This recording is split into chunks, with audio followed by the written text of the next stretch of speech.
Alors, en fait, tu sais qu'au lac du Salagou, t'as des Vallisneria gigantea qui poussent en 4 mètres d'eau et qui encore arrivent à la surface et sont couchés. Ouais, avec des dressènes qui poussent dessus sur les vieilles feuilles et tout. C'est pas rien ça. C'est fou, ces plantes qui sont immenses comme ça. Ah, là, les grandes plantes, c'est quand même un vrai sujet. Ah ouais? Ouais. Tu crois qu'on pourrait en parler aujourd'hui? Ouais, on peut en parler. Ouais, c'est pas forcément ce que j'avais prévu, mais. Bah, ça peut Pas être grave. sympa. Parce Ouais. que parler des bestioles, c'est bien, mais on parle jamais de plantes.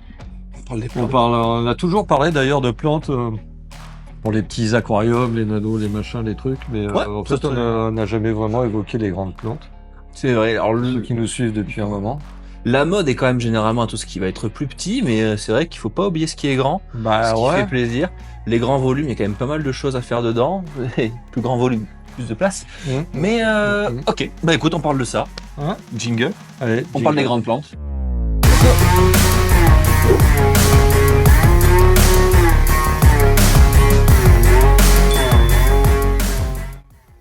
Bon, bonjour à tous, bienvenue dans cette superbe Superbe. petite vidéo. Nous sommes dimanche 8h, date de sortie de toutes les vidéos sur la chaîne. Aujourd'hui, Steph, tu veux qu'on parle d'un sujet Ouais, les grandes plantes. important dans l'aquariophilie. C'est quelque chose qu'on a beaucoup vu lors de l'émergence de l'aquario, là où quand les gens voulaient faire de l'aquario, ils avaient des bacs de 200, 300, 1000 litres. C'est des sujets un peu pointus, on va dire, ceux qui ont même des bacs sur mesure faits dans la maison avec des 3, 4, 10, 20 000 litres. Ouais, ça existe, hein. Bien sûr. D'ailleurs, vous pouvez regarder un peu dans les vieilles vidéos de flore aquatique. Mm. J'étais allé chez un client à Ramatuelle Ah ouais. dans un joli bac de 1500 litres, par exemple. Là. Ouais. Et c'est pas un gros bac en réalité, ça vous paraît énorme. Vous aviez Tanguy de la chaîne Toupette qui avait son bac de 2200 litres. Vous avez Gab Aqua qui a un bac de 14 000 litres. Alors oui, c'est vrai que ce sont des Marcel. gros bacs. Marcel avec son bac de 12 000 litres, mais lui il n'est pas planté. Non. Il est au milieu d'une jungle, mais il Voilà. n'est pas planté. Et par Des contre, plantes, il a ça autour. des sacrés poissons aussi dedans. Ouais. Mais Et des escarres, j'adore, ils sont trop beaux. c'est ça, exactement. Ouais, je crois qu'ils viennent de chez nous. Ah, c'est déjà Ouais. Mais non, en restant un petit peu plus terre à terre, des bacs de 600, 800 litres, ça peut accueillir déjà de très grandes plantes. Tout en à fait. En fait, ce qui va vraiment venir et ce qui va vraiment compter, c'est deux choses. La première chose, c'est la capacité à planter. Donc, une grande plante comme les arbres, comme avoir souvent, vous allez avoir des systèmes racinaires plus conséquents. Donc, il va falloir une épaisseur de sol pour, et surtout, la hauteur d'eau pour que la plante puisse se développer. Ouais, Hein, tu tout à parlais de fait. certaines plantes qui viennent se coucher au niveau de la surface. Voilà. Quand elles sont grandes, elles viennent se développer en rampant sous l'eau. Exactement. Il y en a d'autres qui vont juste avoir besoin de beaucoup plus de place. Alors, les plantes que vous avez en aquariophilie, maintenant, on vous l'a rabattu, je pense, suffisamment de fois pour que ça soit intégré et que tout le monde le soit au courant, en tout cas. Ce sont des plantes qui sont palustres, pour la plupart, à la base. Elles vivent avec les pieds dans l'eau ou avec, en tout cas, beaucoup d'humidité autour, mais elles ne sont pas forcément adaptées à la vie purement aquatique telle qu'elle. Mm. Il y en a qui le sont. Ouais, carrément, qui sont 100% aquatiques et qui pourraient pas vivre hors de l'eau. Et donc d'autres qui sont aériennes à la base, on va dire ça comme ça, mais qui peuvent s'adapter à la vie aquatique et qui doivent s'adapter, en fait. C'est ça. Nous, ce qu'on va retrouver dans les aquariums, ce sont des milieux fermés, ce que vous allez avoir avec justement un côté lumineux beaucoup plus fort que dans la nature, beaucoup plus long, avec les capacités de mettre de l'engrais, ce genre de choses-là, qui vont venir permettre à la plante de beaucoup mieux s'adapter. Et souvent, ce qui fait la différence, c'est le CO2 Mm. qui va être injecté directement dans le bac, qui va permettre d'obtenir des plantes de couleur peut-être vachement plus sympas, des croissances plus uniformes et plus Exactement. complexes, et beaucoup plus denses, etc., etc. Mm. Les grandes plantes, vous avez plusieurs catégories de grandes plantes. Aujourd'hui, on va essayer de toutes les passer un peu en revue pour vous donner quelques idées d'aménagement de vos bacs. Toutes peut-être pas, mais les grandes Oui, familles, ouais. Ce qui nous passe par la tête, en tout cas. Comme d'habitude, on essaie d'écrire le moins possible les vidéos pour que ça puisse vous donner, ça puisse nous donner une plus grande liberté d'expression et dire ce qui nous passe au final par la tête et vous donner le plus d'informations. Voilà, quand c'est écrit, c'est cadré, on parle de ça, donc on parle pas de ça, ça on dit pas. On digrège, on reparle de ci, on revient sur ça. Parfois, ça peut être un peu compliqué à suivre, mais vous avez pas mal d'informations. Exactement. Sur les grandes plantes, vous allez avoir, par exemple, tout ce qui va être comme les Vallisneria, dont tu Ouais. parlais, qui vont être 100% aquatique, du coup. 100% aquatiques, tout à fait, qui Mm. vont avoir vraiment ce côté, une grande tige qui va aller jusqu'en haut, et uniquement, et vous avez une tige, deux tiges, trois tiges, et ça s'étoffe un peu, Là, c'est pas des tiges, hein, c'est comme les carrément les iris. feuilles, Oui, hein. oui, directement. C'est Mais carrément les feuilles, hein. carrément enfin, je vois, au niveau du visuel, qui va vraiment être très linéaire et très longiligne C'est ça. sur la forme. Et en fait, ça va venir faire un aspect un peu rideau. Alors généralement, c'est tiré dans le Mm. fond du bac ou dans le côté d'un bac C'est pour ça. venir casser soit un courant, soit un côté angle trop Trop prononcé. trop prononcé. Voilà, ça va vraiment lisser, être Mm. un peu plus long. Donc avoir des forêts de Vallisneria, je pense que c'est la plante la plus utilisée. Donc la Ouais, je Vallisneria, pense, vous hein. allez en trouver de toute taille, de toute forme. Vous avez donc la Gigantea qui va être très très large. Ouais, la Americana classique qui va être assez longue quand même, hein, qui peut faire un peu plus de 2 mètres, mais beaucoup plus fine. Exactement. Après, vous avez des tortifolia et tout ça, qui sont des Vallisneria beaucoup plus petites. Voilà. Mais vraiment en grande plante, et je pense, je suis pas certain, je veux pas m'avancer, mais je pense que c'est la plus grande plante aquatique que l'on va retrouver dans le commerce, la Gigantea. Comme je l'ai dit, moi Probable. Je je l'ai réfléchis à ce qui est vu pas plus long, mais je l'ai vu cet hiver au lac du Salagou dans l'Hérault. Alors malheureusement, c'est une plante qui a fini par atterrir là-bas et qui est aujourd'hui envahissante. Hein, ne balancez pas vos plantes dans la nature. On va vous mettre quelques petits plants de coupe vite fait, des plantes immenses. Les feuilles, quand elles s'arrachent, ça dérive sur le rivage, ça vous fait des tapis. Il y a des petites moules d'eau douce qui poussent dessus tellement que les feuilles sont vieilles. Et ça vous fait des gros massifs. Donc là, le lac vient juste de remonter. Alors elles sont pas couchées en surface. Mais quand le lac est à son niveau normal, elles sont carrément couchées et aplaties en surface. C'est impressionnant, quoi. c'est pour vous dire la longueur que peuvent avoir C'est ça, c'est ça. ces plantes-là. C'est plus de 5 mètres de long, ça peut atteindre plus de 5 mètres de long, quoi. Hein. Donc c'est impressionnant. Mais ça n'a rien à faire dans la nature. Vos aquariums, quand vous les videz, si vous savez pas quoi faire des plantes, vous ne les balancez pas dans la nature, par pitié. Au compost, ce que vous voulez, mais Ouais, c'est ça. malheureusement, ça fait partie de ces mauvaises, enfin, j'ai même pas envie de dire habitudes, mais de ces mauvais comportements qui font que demain, ben, telle plante, tel animaux, ils vont être interdits parce que considérés comme envahissants, etc., C'est ça, etc. c'est ça. Ce sont des animaux qui, s'ils ne s'étaient jamais retrouvés dans la nature, auraient pu profiter à d'autres personnes, d'autres membres de la communauté de l'aquariophilie, et qui va faire malheureusement bien plus d'heureux, mais bon, comme c'est mal utilisé Mmh. ou autre. Alors attention, hein, c'est pas toujours la faute on va dire des particuliers, il y a aussi des professionnels qui font mal les choses, etc. Exactement. Mais si tout le monde fait un peu attention à son échelle, de manière générale, le monde ne s'en portera que mieux.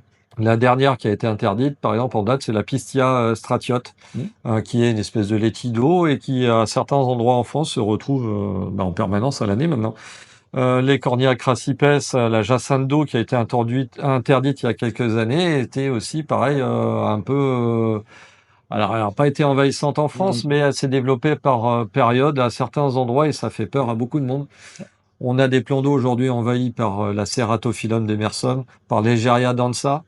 Ça pose quand même des problèmes. Hein. Donc voilà, c'est joli comme plante dans nos aquariums, mais après, quand on ne sait pas quoi en faire, au compost, voilà, Faites attention à terminé, ce que vous faites terminé. avec les plantes et les animaux Ouais, de manière générale. Bon, là, on était sur les plantes de grande taille. ouais, On va essayer d'y revenir. ouais, ouais. Moi, c'était quand même le petit disclaimer C'est qui est important. vachement important parce que c'est ce qui va détruire notre milieu. On a pas mal d'animalistes qui nous courent derrière. Mmh. Si on fait des bêtises derrière et on met un animal invasif et qui peut provoquer des dégâts dans la nature, c'est pas le but de l'aquario. Donc Non, non, l'aquario, c'est bien son nom, c'est le milieu fermé, il doit rester fermé, et point barre. terminé. En plantes de grande taille, vous allez avoir donc, comme on disait, les Vallisneria qui vont avoir ce côté très longiforme. Vous allez également avoir des plantes qui vont faire peut-être plus par exemple des bosquets. Vous allez Mhm. retrouver pas mal d'hygrophila, par exemple, notamment, Ouais, qui tout vont à fait. venir faire des petits bosquets alors plus ou moins hauts. Toujours pareil, Mhm. votre bac de 80 de hauteur va pas forcément avoir le même besoin qu'un bac de 50 de hauteur. Donc ça Et déjà, à 50 peut de hauteur, on commence à parler de vrais bacs, hein, souvent. Ça, Hein. alors, il faut savoir un truc, c'est que ce genre de plantes, si vous bastonnez en lumière, elles vont avoir tendance à pas trop monter. Par contre, s'il n'y a pas assez de lumière, elles vont tendance à monter. Donc, des hygrophila, c'est quoi? C'est 40 centimètres normalement, 40, On va 50? retrouver partout entre 30 et 50 facilement, Voilà. tout à fait. Mais si Les elles ont manques un de manque de lumière, par contre. lumière, elles peuvent monter à 70, 80, voire plus encore, hein. Et ça, vous le repérez facilement. Généralement, les plantes qui manquent de lumière, elles ont 4 feuilles qui se courent au Derrière, niveau du dessus, là, de la plante, voilà. juste Et en le dessous de dessous, il l'éclairage. n'y a pas grand-chose. Et vous avez une jolie Vous êtes, petite tige qui finira voilà, par se tige, décrocher pour rien, et d'ailleurs. une C'est super grosse embêtant. distance entre chaque nœud qui est vachement importante, alors que si elle se plaît bien, la distance entre les nœuds est vachement courte, puisqu'elle va pas chercher à grandir, elle va étaler ses feuilles, mais pas grandir. Tout à fait. Les rotala, les bosquets de rotala, ça vous avez vu, les rotala, il y en a Ouais. des dizaines et des Alors, dizaines, c'est pas des couleurs. forcément de la grande plante, ça peut monter Et il y à en a qui, 60, 70 voilà, centimètres sur ça les tailles monte, hein. pas, mais Mm, mm. moi j'ai plus une pensée vers tout ce qui est échino, hein. Les échinos, ça va être des grandes plantes qui vont généralement, alors pareil, hein, vous en avez qui vont assez toutes petites, qui vont Ouais, faire ouais, 5-10, ouais. et vous avez des variétés qui vont vous faire de très très grandes feuilles, À 80 centimètres sans problème, sans hein, souci. sans souci, ouais. Vous allez retrouver une variété de couleurs, de formes de feuilles aussi, qui peuvent être plus ou moins rondes, plus ou Mhm. moins pointues, plus ou moins Avec, dentelées en fonction du jaune, du rouge, du voilà, orange, c'est ça. du vert, des nervures, pas de Mhm. nervures, des croisements. Vous avez pas mal de Il y a un jolis. Je vous mets choix. en visuel aussi pas mal de variétés qu'on propose et qui sont chouettes sur le site justement. Donc on a vu, Deux, trois cryptos. il y a des cryptos, les Ouais. Baransae par exemple, ça monte Mhm. super haut. Mhm. Ça monte super haut, mais ça va être encore une fois quelque chose d'un peu plus longiligne. Ouais, tout à Euh, fait. donc on a vu voilà, le longi avec les grandes cryptos, avec la Vallisneria, les hygrophila, les rotala pour le côté vraiment plus bosquet, les Lodygia, Mhm. pareil, qui Ouais, tout peuvent à avoir des fait. variétés qui peuvent être plus ou moins hautes. Il y a une Lodygia variegata qui est rentrée il y a quelques semaines là, sur le site, qui est splendide. Splendide. Je vous en dis pas plus, si vous en avez à découvrir, regardez là sur le site, c'est vraiment belle, alors découverte non, parce on l'avait déjà vu plusieurs fois, mais pour le coup, je trouve que c'est une très belle plante qui se marie très bien dans les bacs et qui apporte un peu de nouveauté. Déjà, c'est pas Mhm. très très compliqué à tenir en plus. Non. Donc là, vous pouvez vous faire plaisir avec juste un bon éclairage et un peu d'engrais. Vous arrivez à des bons résultats. Après, t'as les aponogétons, un peu plus technique par contre. Aponogeton, ah, c'est un peu différent. Quand vous allez les recevoir, ils sont généralement plus petits. Mhm. Et encore que, ça dépend. Ça On dépend a des, ouais. généralement, on Ça a peut des beaux être bulbes. un bulbe qui commence à démarrer jusqu'à, ça dépend des dispos, hein. Vous avez carrément des Ouais. plantes, quoi. Tout à fait. Les longis qui vont être assez grands. Vous avez dû Ouais. apercevoir justement dans la vidéo de Discus, si je dis pas de bêtises. Il y aura des plans de coupe poiliétés, parce que c'est Mhm. la pono que j'ai choisie pour le bac à Discus. Anquilianus qui est très joli, Ouais, Bosianus qui est mignonne aussi, qui va faire des exactement. grosses feuilles A- Après, un peu dentelées, enfin pas dentelées, pardon, un peu effet cartonné, je sais pas comment est-ce qu'on dit. c'est pas cartonné, Je sais plus le mot. c'est fenestration. Ah, Anquilianus, oui. Non, Ouais. Bolivianus, c'est ça Ah, qui est un peu gaufret. des, voilà, gaufre, et c'est ça le mot que je cherche. Qui va avoir un joli feuillage gaufré. Après, vous allez avoir tout ce qui va être crinum, qui va un peu être dans On a dans le même oublié de idée. parler de Madagascarensis. Madagascarensis. Oui, alors, C'est une grande plante un peu délicate parce qu'elle a ouais. besoin d'une phase hivernale, c'est-à-dire que en fait, en hiver, elle a besoin d'être stockée dans du froid et même limite, on sort le bulbe Mhm. et on le met dans de la tourbe ou quelque chose comme ça légèrement humide. On le fait hiverner et puis au printemps suivant, on le fait redémarrer. Donc ça, c'est une des plantes les plus fenestrées au monde. Fenestrée, c'est donc les Euh, trous dans les feuilles. Elle est fenestrée à, je crois, 98%, un truc comme ça. on va dire à combien de pourcents? Il me semble hein, que c'est C'est la très plante, graphique quand même. ouais, très graphique, magnifique comme plante, mais alors par contre, oui, un peu délicate à maintenir. Voilà, il y a une période de repos. Alors, il y en a Ouais, qui le ouais, font, bon, il y en a qui le ils ne le font font pas et que ça marche. pas, et Et ça ça marche. marche. Et c'est Ça- une plante, moi, la plus grande que j'ai vue, elle était dans un bac qui faisait 1,20 m de haut et je crois qu'elle arrivait à la surface. ouais, ça peut faire des sacrés Et trucs. là, c'est un monument magnifique, cette plante. Pour moi, c'est une des plus belles, mais aussi une des plus délicates à maintenir. Mais Ouais, déjà, elle aime pas le chaud, hein. alors, elle Faut aime le savoir, pas c'est le horrible. chaud, Elle aime pas trop le elle chaud. aime pas l'éclairage trop intense, elle aime pas des eaux trop pures, elle aime pas des eaux trop dures, elle aime rien. Oui, c'est un peu, bah, t'en as une, mais dans le bac, là, Ouais, juste ouais, devant, ouais. Bah, qui elle est, aime rien en fait et elle s'adapte à tout. qui est à l'ombre de la racine pour justement qu'elle ait pas trop de lumière. c'est marrant. De temps en temps, elle va être super jolie, faire ses jolies feuilles, se développer, Mmh. etc., etc. Et puis d'un coup, Il il y y a a tout tout qui qui se tombe. met à tomber et elle Quand ça repart. tombe quand ça Alors, tombe il faut faire une phase généralement hivernale. voilà, c'est ça. Dès que ça veut dire qu'en fait le bulbe s'est «épuisé» entre guillemets et qu'il a besoin de repos. Donc, bah, là, on la sort, on la met, comme je vous ai dit, dans la tourbe un peu humide, dans une boîte, on ferme ça et on met ça, au frais dans une cave, dans le garage. Alors faut pas que ça gèle, hein.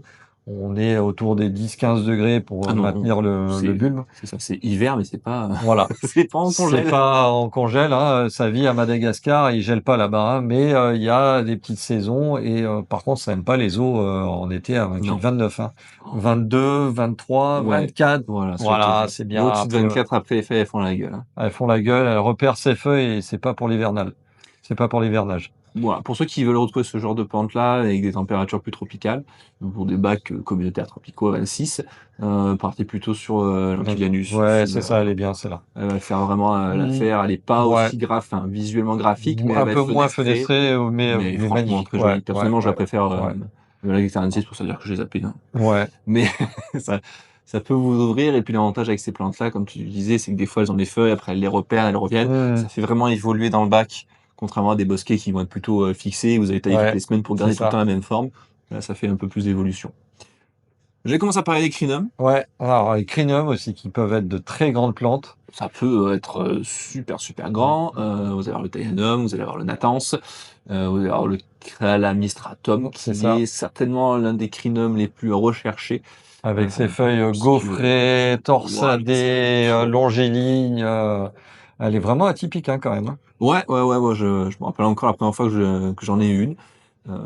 Pour le coup, c'est une plante qu'on m'avait donnée et pour le coup, j'étais tombé amoureux dès le jour 1 et pour le coup, c'est une plante que j'ai gardée très très très longtemps.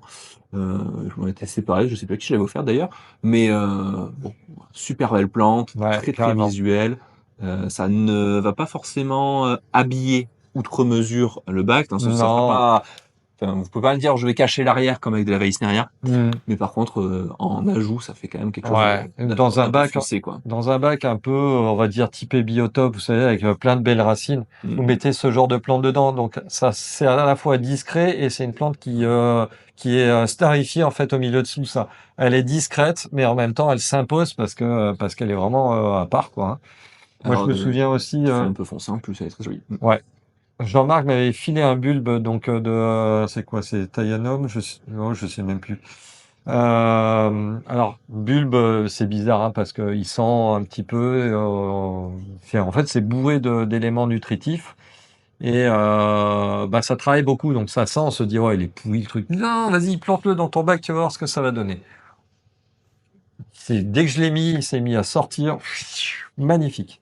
Faut pas avoir peur hein, quand vous recevez la plante, si elle n'est pas formée, que c'est juste le bulbe, vous dites il sent, ah il a pas supporté le voyage. Ne vous inquiétez pas. C'est vraiment vraiment costaud. Vous rincez ça, vous le mettez dans l'eau et vous allez voir que ça part en deux quoi. Très très très très belle plante. C'est vrai. Vous allez également avoir vous avez des grandes variétés d'Anubia qui vont vous faire des jolies feuilles en termes de taille. En plus, ce sont des épiphytes, donc ça peut être assez sympa. Les Anubias, c'est quand même plus connu et plus commun Ouais aujourd'hui. ouais classique. Bah les grandes non, pas forcément. Les grandes Barthéries, elles sont pas. En fait, on vous vend que de l'ananas quasiment et on vous vend pas de la grande Anubia. Alors il y a Barthéry, qu'est-ce qu'il y Très demandeur a? sur l'ananas, effectivement, Ouais, hein. Où il y a des variétés qui vont être effectivement beaucoup plus costauds. Mais comme on le disait justement, les grandes plantes, c'est quand même quelque chose, un marché qui est de moins en moins demandé. C'est toujours plus compliqué à expédier quand il n'y a pas forcément les formes de bulbes ou autres comme sur les crinums ou les aponogétons.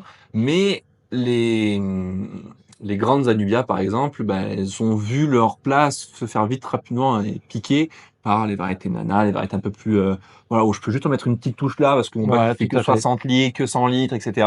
Donc je veux pas un truc trop gros à l'intérieur. Et pourtant, elles ont toute leur place. Ça peut encore être des C'est stars ça. de vos Ah, bacs. carrément. Tu parlais, Carrément. il y a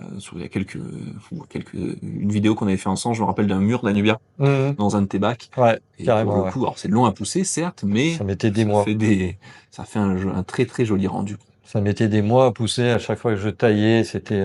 On me disait, oh, t'as massacré ton bac. Et puis, 8 mois, 10 mois après, tout était reparti. Et moi, j'avais des trucs, des rhizomes qui faisaient 40 cm de long dans le bac.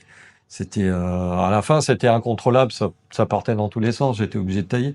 Mais franchement, j'ai pas de place chez moi. Mais demain, j'ai à nouveau de la place, ben, je me refais un bac à Nubia comme ça parce que je trouve ça canon. En épiphyte, vous allez également retrouver tous les microsorums. Ah, Vous en avez oui, qui vont être assez grands, qui vont être tout carrément. petits. Donc pareil, il y en a pour tous les goûts. Mm, Mais en termes de grandes plantes, je pense que c'est quand même un incontournable de l'aquariophilie. c'est ça. Attention, pareil, comme tu disais, autant il y a des plantes, on dirait comme les aponoglétons ou les crinums qui arrivent, ouais, c'est vivant, c'est pas vivant. Les microsorums, c'est propre ou c'est pas propre les feuilles? Ça c'est un autre débat. Mm, Leur système de reproduction font qu'effectivement, il y a certaines feuilles qui vont passer au marron assez rapidement. Vous allez avoir c'est des petits ça. points, des petits, Des petits je veux points, dire mais des pets, après, mais non, des colorations qui sont pas vertes, toujours voilà. nickel sur la feuille. C'est normal, c'est la C'est une vie de la fougère. plante, donc C'est une forcément. fougère. En reproduction aérienne, ça va être des spores. Reproduction aquatique, en fait, la feuille se dégrade pour laisser de l'énergie en pointe des feuilles au bébé. En fait, vous avez C'est pas ça un qui. clonage de plantes qui se fait en tête de feuilles. Donc, ces feuilles-là, effectivement, elles pourrissent. Si votre fougère avait été cultivée hors sol et que vous la mettez dans l'eau, eh ben, il y a pas mal de feuilles qui vont se dégrader, mais d'autres feuilles repartent derrière pour donner une forme aquatique. Donc, voilà. C'est une plante qui peut être capricieuse, mais une fois qu'elle est adaptée à votre bac, il n'y a pas de problème. Ça aime pas les changements de paramètres. Voilà. Oh, tu me diras, nous, demain, si on nous fout sous l'eau et qu'on doit s'adapter, forcément, il y a peut-être quelques pièces qui y passeront. En épiphyte aussi, qui est alors, c'est une plante qui va pas forcément être grande, mais j'aime bien toujours la rappeler, c'est la Chenatoglotis, qui est quand même une plante sympa, qu'on Mmh. voit assez rarement, qui est rarement présentée, parce que c'est un peu comme une Anubia, mais en même temps, c'est une plante différente. Ouais. Justement, comme c'est une plante un peu différente, la forme des feuilles va pas être retrouvée forcément chez l'Anubia, et ça peut faire partie de projets un peu sympas en épiphyte. Et ça pousse un peu plus vite qu'une Anubia. Ça pousse un peu plus vite, ça peut être, ça supporte pas trop mal aussi le fait d'être enterré, même si Ouais, quand même en épiphyte, moi ouais, je préfère la conserver en épiphyte. Ça ressemble, qu'est-ce qu'il va avoir un peu une feuille assez dure, un peu comme la Gynandra par exemple, ouais. Ouais, carrément. qui peut avoir la Gynandra verte, hein, pas la Mmh. rouge.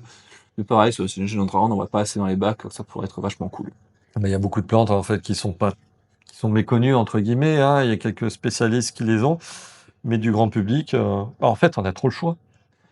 Si tu Si, réfléchis bien, les ah il y plantes, a du choix, on a un choix qui est tellement important qu'on peut pas toutes les avoir. Donc forcément, on peut on pas va tout prendre faire. le grand basique et puis la Légenandra et compagnie. Mhm. On Voilà. va avoir, comme dans tu vois, les petits trucs là, qui poussent en bac à discus, là, Ouais, Cryptocorinne aponogetifolia.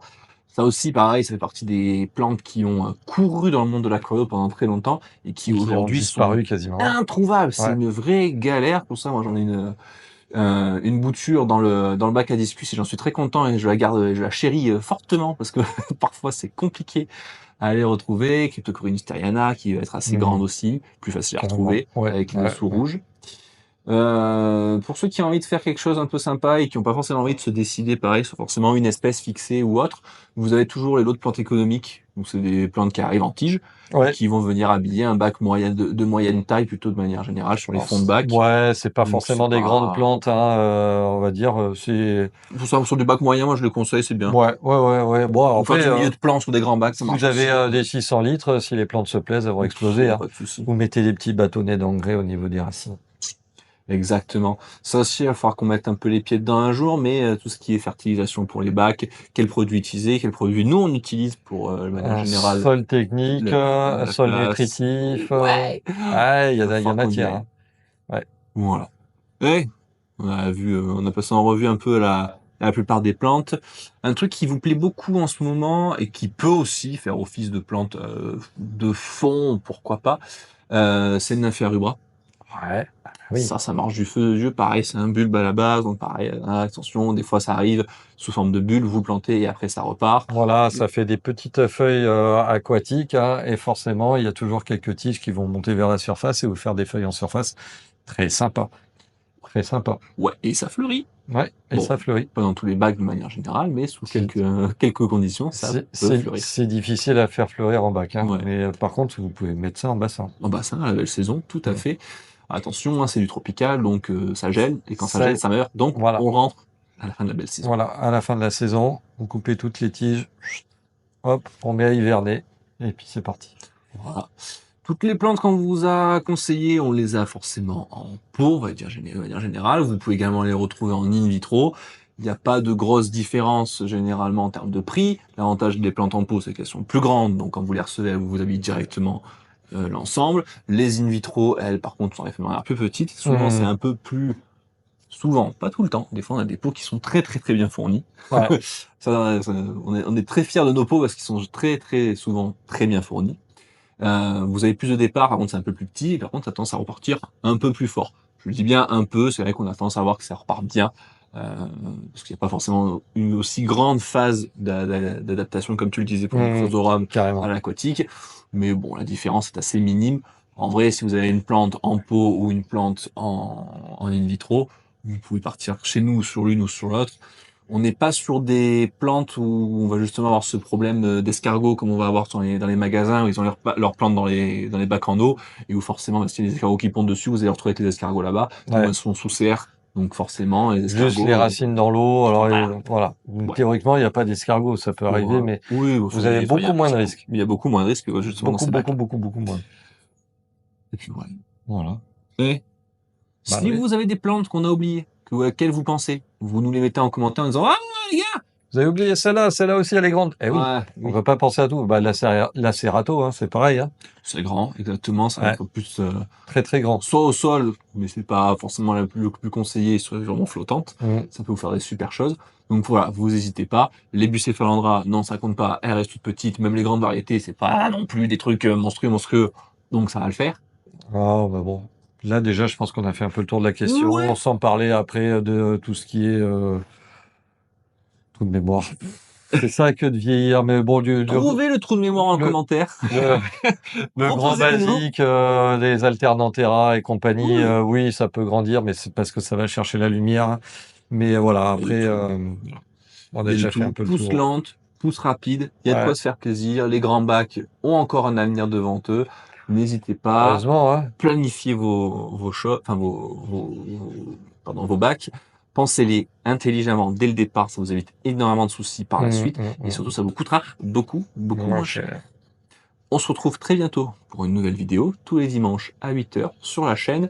Fertilisation, sol technique, sol nutritif, l'eau, pourquoi, comment, les Crevettes, poissons, les poissons, crevettes, tout, machin. on aborde tous les sujets. Ouais, Vous nous mettez en commentaire si vous avez des idées de vidéos que vous aimeriez bien sûr carrément. voir, hein, comme on l'a dit la dernière fois, on regarde vos vidéos entre deux heures de sommeil. Enfin, sur vos C'est pas. commentaires, pardon, Voilà. entre 2 heures de sommeil. Il est Et fatigué. Moi puis, aussi. nous, on se dit, bah, à la semaine prochaine. Ouais. Allez. Même chaîne, même heure. Ciao tout le monde. Ciao.